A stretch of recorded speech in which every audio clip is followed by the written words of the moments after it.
looking at the rest of the year, there's a really good chance because Black Panther released 2 months after The Last Jedi. 2 months. The Last Jedi had a 2-month head start, and Black Panther has almost caught it. So Black Panther is more than likely going to pass The Last Jedi before the end of the year. It's going to be close. And Infinity War has a really good chance to pass it also. So that means that The Last Jedi could end up third overall. Third for a Star Wars movie. What's up, geeks and gamers? It's Jeremy coming to you with another video, and today we're going to do a really quick video. We're going to talk about The Last Jedi Blu-ray sales because we've been talking about this for the last few days. And why are we talking about this once again? Well, if you remember just a few days ago, all of the mainstream sites, all of them were running with this headline that The Last Jedi is the #1 Blu-ray of 2018, yada, yada, yada. Why were we hearing that? Because they knew that it was about to be overtaken by a movie that released 2 months after it. So they needed to milk that last bit of headline news out of it before the reality smacked them in the face. So, The Last Jedi has sold 3.8 million units total. Now, I don't know exactly how the numbers is breaking that down.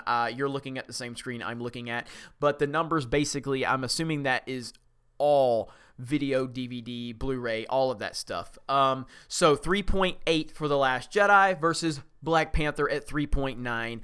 And Black Panther, again, had 2 months less than The Last Jedi. The Last Jedi had a 2-month head start, and Black Panther has already surpassed it. Now, if you listen to all the shills, they're going to be out there going, oh, well, I mean, people just aren't buying Blu-rays anymore. Then why does Black Panther have a 2 months a 2-month gap, and it still outsold The Last Jedi? Because what you're saying is not true. The reality of it is people were disappointed with The Last Jedi. Star Wars should always be #1, especially after The Force Awakens, in terms of how successful that movie was, regardless if you liked it or didn't like it. It was a monumental success.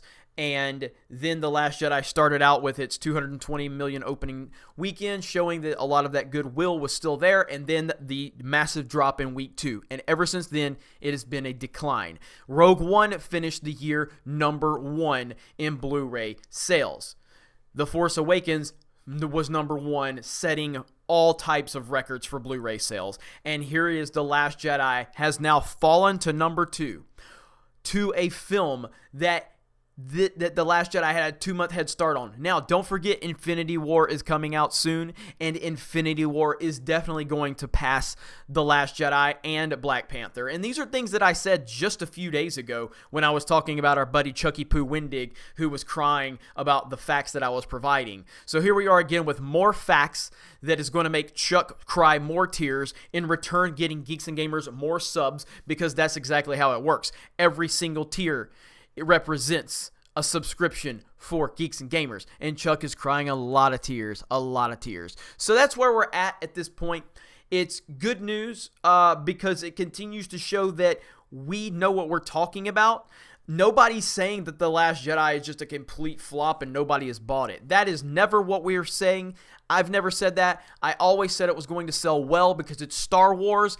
But how well is it selling in comparison to The Force Awakens? Now, again, I never expected it to outsell The Force Awakens, and nobody did.